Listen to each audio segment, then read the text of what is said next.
master's class and they're not wrong. मैंने ये सारी मिस्टेक्स अपने क्लास 9th के एग्जाम में की थी and it costed me everything. I wish exam से एक हफ्ता पहले किसी ने मुझे बताया होता कि ये गलतियां मेरी पूरी साल की मेहनत पे पानी डालने वाली हैं. But never mind, I am here to warn you so that you don't repeat these mistakes. Watch this video completely क्योंकि अगर तुम इनमें से एक भी गलती कर रहे हो ना तो तुम्हारा क्लास 9th का रिजल्ट आने वाला है बहुत सैड. इनफैक्ट जो लास्ट वाली गलती है वो अकेले तुम्हें फेल करवा सकती है even in your favourite subject. So without wasting any time, let's get started. Mistake number 1. Avoid putting off that one subject until last minute. तुम्हें पता है मैं कौन से सब्जेक्ट की बात कर रही हूँ. तुमने पूरा साल इसकी अच्छे से पढ़ाई नहीं की है. इनफैक्ट अभी पेपर से कुछ दिन पहले भी तुम इसे टेकन फॉर ग्रांटेड ले रहे हो और तुम्हें लग रहा है कि मिराकुलसली इसमें अच्छे नंबर आ जाएंगे. हो सकता है कि ये वो वाला सब्जेक्ट है जिसमें तुमने पूरी एकेडमिक लाइफ टॉप किया है, लेकिन ये सब्जेक्ट फिर भी तुम्हारी क्लास 9 की फाइनल परसेंटेज बिगाड़ सकता है. सो आई एम नॉट सेइंग कि अपने लास्ट के दिनों का 100% टाइम इसी सब्जेक्ट को दे दो, बट एटलीस्ट 20 से 30% टाइम निकालो इस सब्जेक्ट के लिए ताकि जब एग्जाम में क्वेश्चन पेपर आए ना तो तुम्हें थोड़ा सा भी रिग्रेट ना हो. Number 2, careless mistake. Every time you do a calculation mistake और अ स्पेलिंग मिस्टेक,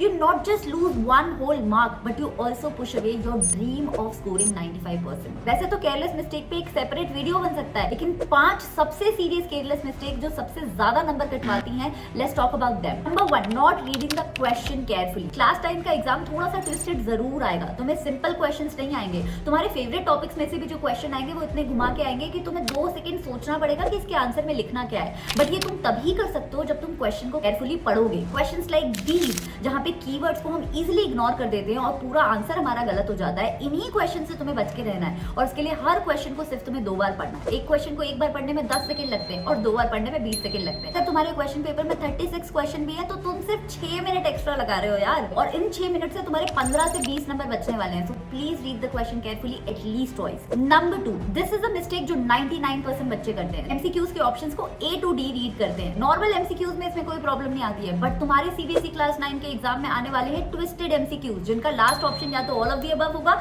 या नन ऑफ द अबव होगा. और यही क्वेश्चन है जो तुम्हारे नंबर कटवाते हैं, क्योंकि जब तुम A to D ऑप्शंस को रीड कर रहे होते हो तुम्हें एक ऑप्शन दिखता है जो ठीक ठाक सा सही लग रहा होता है, तुम उसे मार्क कर देते हो और बाकी ऑप्शंस पढ़ते भी नहीं हो and you move on. So always read MCQ options from D to A so that you don't even lose a single mark. Careless mistake number 3, not doing the right paper presentation. मैं दुनिया की सबसे सड़ी हुई chocolate भी तुम्हें अच्छे से पैकेज करके दूंगी ना, it will trick your brain into believing कि ये चॉकलेट अच्छी है. यही साइकोलॉजिकल इफेक्ट होता है अच्छी पेपर प्रेजेंटेशन का. अगर अभी भी तुम एवरेज बच्चों की तरह पेपर अटेम्प्ट कर रहे हो तो तुम्हारे मार्क्स भी एवरेज ही आएंगे. अब टाइम आ गया है अच्छी पेपर प्रेजेंटेशन को सीखने का. And don't forget to subscribe क्योंकि इस चैनल पे मैं पेपर प्रेजेंटेशन से रिलेटेड एक डिटेल वीडियो बनाने वाली हूँ. Careless mistake number 4, getting too excited and forgetting about the time management. हम सबके साथ हो चुका है यार. कभी कभी हमारा फेवरेट क्वेश्चन आ जाता है या फेवरेट टॉपिक में से क्वेश्चन आ जाता है, उसे देख के हम इतने एक्साइटेड हो जाते हैं कि उसी पे सारा टाइम वेस्ट कर देते हैं. 5 नंबर के क्वेश्चन में 10 नंबर का आंसर लिख के आ जाते हैं. नंबर तो भैया 5 ही मिलने वाले. और इनफैक्ट हिंदी और इंग्लिश जैसे सब्जेक्ट के राइटिंग सेक्शन में हम इतना टाइम वेस्ट कर देते हैं कि हमारा पेपर ही छूट जाता है. तो यू नीड टू अंडरस्टैंड कि हर क्वेश्चन की एक डेफिनेट नंबर है. तुम्हें सिर्फ उतना ही लिखना है जितने में वो पूरे नंबर तुम्हें मिल जाए. अगर तुम्हें अभी भी आंसर राइटिंग में प्रॉब्लम आ रही है then don't forget to follow these rules. Now last careless mistake, ignoring the blind spot. 99% YouTube videos तुम्हें इसके बारे में कुछ नहीं बताएंगे, but your CBSE class 9th exams is gonna have a lot of blind spots. अगर तुम class 9th के CBSE के पिछले 5 साल के सैंपल पेपर्स उठा के देखोगे ना तो उसमें भी ये ब्लाइंड स्पॉट्स देखने को मिलते हैं और यही ब्लाइंड स्पॉट तुम्हारे फाइनल एग्जाम में भी आने वाले हैं. और ना तो किसी YouTube वीडियो ने तुम्हें इसके लिए प्रिपेयर किया है, ना ही तुम्हारे मिड टर्म्स, ना ही तुम्हारे हाफ ईयरली में. तो let me be very straight, तुम्हारे क्लास 9th के फाइनल एग्जाम में चॉइसेस जरूर आएंगी, बट जरूरी नहीं है कि वो चॉइसेस 2 इंडिपेंडेंट क्वेश्चन के अंदर हो. इस तरीके के क्वेश्चन में अगर तुम ध्यान से देखोगे तो सिर्फ पार्ट बी में चॉइस है, पार्ट ए यहाँ पे मैंडेटरी है, और अगर तुमने इसे इग्नोर कर दिया तो तुम्हारे 3 नंबर फालतू के कट जाएंगे. So when you are attempting a question paper don't forget to look closely for these blind spots. Now mistake number 3, ignoring your weak topics. अभी भी तुम्हारे एग्जाम्स में कुछ टाइम बचा है, but if you are gonna sit back and ignore your weak topics praying to God कि ये topics तुम्हारे एग्जाम में ही ना आए, then you are obviously going to ruin your exam. इसे बोला जाता है Murphy's law. Basically everything that can go wrong will go wrong. तुम्हें अपने एग्जाम्स को इसी पेसिमिज्म के साथ ट्रीट करना होगा और अपने टाइम को 2 पार्ट्स में डिवाइड करना होगा, 70% and 30%.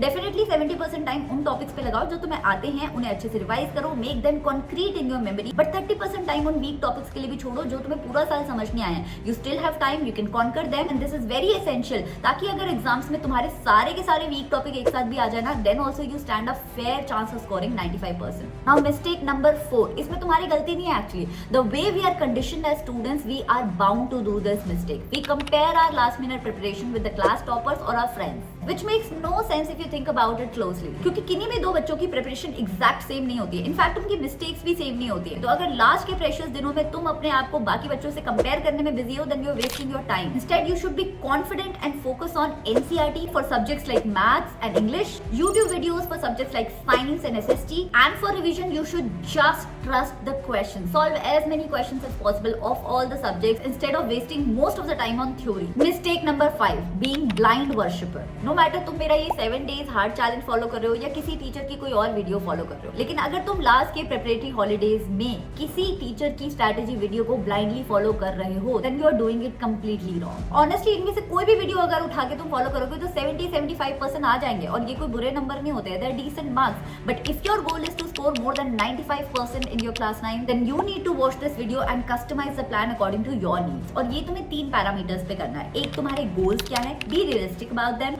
Second is the amount of time you have in your exams, and third is तुम्हारी current preparation कहाँ पे stand करती है। And after you have done that, you will have the golden master plan जो तुम्हारी needs और तुम्हारी preparation को suit करके तुम्हें 95% दिलाएगा, किसी और को नहीं। So these were the 5 most serious mistakes I made in my class 9 preparation, but I am sure तुमने भी कोई ना कोई अपनी जर्नी में मिस्टेक की होगी। So let the comment section of this video be a guiding light for you all. So please comment that one mistake जो तुम पूरा साल करते हुए आ रहे थे, लेकिन changing that changed your whole study routine. And I will see you next time with another amazing video. Till then don't forget to subscribe and best of luck.